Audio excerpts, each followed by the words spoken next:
So we've recruited a couple local kids and community members that are going to receive this help to help us put these filters together.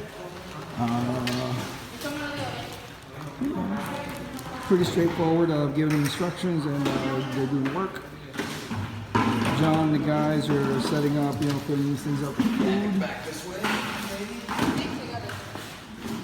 So each family will get 5 bags of rice,